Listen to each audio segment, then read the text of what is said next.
ఆ ఫోటోలు కనిపిస్తున్న ఆ అమ్మాయి అబ్బాయిని చూడండి, స్కూల్ లైఫ్ నుంచి లవ్ చేసుకుంటున్నారు. అబ్రాడ్కి వెళ్ళి బాగా చదువుకున్నారు, మంచి జాబ్ వచ్చింది, ఫైనలీ ఇద్దరు పెళ్లి చేసుకున్నారు. ఆ అమ్మాయి చూడు హీరోయిన్లా ఉంది, అబ్బాయి కూడా హీరోలా ఉన్నాడు. కానీ ఆ అమ్మాయికి ఒక రోగం వచ్చింది.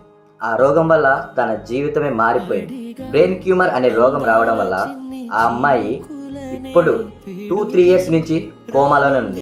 ఊరికే శ్వాస తీసుకుంటుంది, శ్వాస వదులుతుంది. ఇలా ఉంటే ఏ మనిషి అయినా వదిలేస్తారు, ఇలా మనిషి ఉంటే. కానీ ఆ ప్రేమించిన వాడు మాత్రం తనని వదలలేకపోయాడు. తనకు పుట్టిన ఒక చిన్న బిడ్డలా ఆ అమ్మాయిని తినిపియడం, కడగడం, చేయడం అన్నీ తనే చూసుకుంటున్నాడు. చాలా మంది అమ్మాయిలు అంటుంటే విన్నాం, ఈ రోజులు ప్రాణంగా ప్రేమించే వాళ్ళు ఎవరున్నారు, ట్రూలో ఎక్కడుందని చెప్పేసి. ఇదిగో ఇక్కడ చాలా మంది టైంపాస్ లవ్ చేసే వాళ్ళు ఉన్నారు. అలా అని చెప్పేసి ప్రతి ఒక్కరి ప్రేమ టైంపాస్ లవ్ కానీ తీసి పరేయకూడదు. చాలా మంది ఆ అమ్మాయి బాగుండాలి, ఆ అమ్మాయి బాగుండాలి అని చెప్పేసి గాడ్ బ్లెస్ యూ అని కామెంట్ చేస్తున్నారు. అమ్మాయి కోసం ఒక కామెంట్ గాడ్ బ్లెస్ యూ అని పెట్టి వెళ్ళండి.